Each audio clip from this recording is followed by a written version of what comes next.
मैं आपका दोस्त रणवीर एक बार फिर हाजिर हूँ एक नई कहानी के साथ। बात उन दिनों की है जब दास प्रथा होती थी। एक मालिक के पास बहुत से नौकर थे और जिनमें से एक नौकर का नाम था लुकमान। लुकमान कहने को तो गुलाम था, लेकिन बहुत ही चतुर और बुद्धिमान व्यक्ति था, जिसकी दूर दूर के इलाकों में भी बात फैली हुई थी। एक दिन इस बात की खबर उसके मालिक को भी लग गई। मालिक ने लुकमान को बुलाया और कहा, सुनते हैं तुम बहुत बुद्धिमान हो। मैं तुम्हारी बुद्धि की परीक्षा लेना चाहता हूँ। अगर तुम इम्तिहान में पास हुए तो मैं तुम्हें गुलामी से मुक्ति दे दूँगा। जाओ, एक मरे हुए बकरे को काटो और जो उसका हिस्सा सबसे बढ़िया हो उसे लेकर आओ।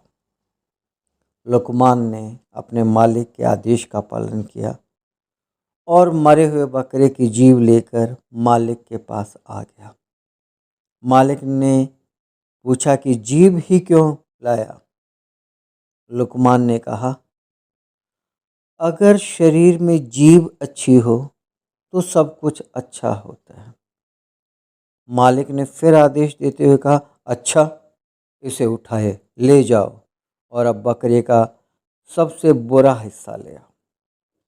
लुकमान बाहर गया। थोड़ी देर में उसने उसी जीव को लाकर फिर मालिक के सामने रख दिया।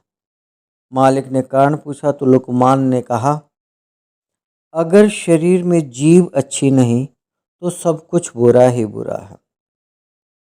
उसने आगे कहा, मालिक, सिर्फ जुबान ही जन्मजात होती है, परंतु बोलना किसी किसी को आता है।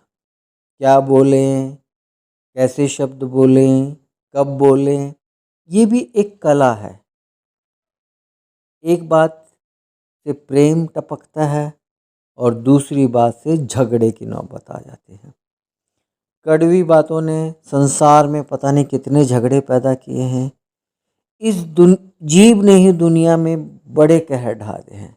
ये 3 इंच की जीभ वो हथियार है जिससे किसी 6 फुट के आदमी को भी मारा जा सकता है।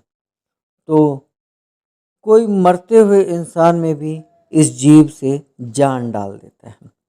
संसार के सभी प्राणियों में वाणी का जो वरदान है वो मनुष्य के पास है।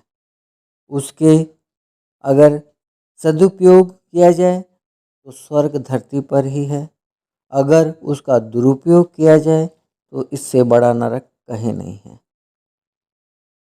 भारत में आप देख सकते हैं जो महाभारत का महायुद्ध हुआ, वो वाणी का गलत प्रयोग का ही परिणाम था।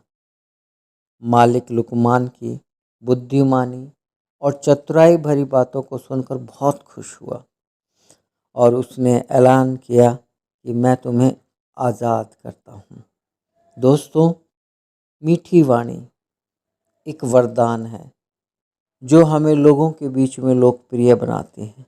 वहीं अगर हम कड़वे और तीखे बोल बोलते हैं तो उससे हमारी बदनामी होती है, हमारी जो है प्रतिष्ठा कम होती है। आपकी जुबान कैसी है? यदि वो तीखी है या सामान्य है तो उसे मीठा बनाने की कोशिश करें। आपकी वाणी आपके व्यक्तित्व को दिखाती है, इसलिए हमारी वाणी बहुत अच्छी होनी चाहिए। खुद सुनिए, औरों को सुनाइए। नई कहानी के लिए मेरे साथ बने रहिएगा।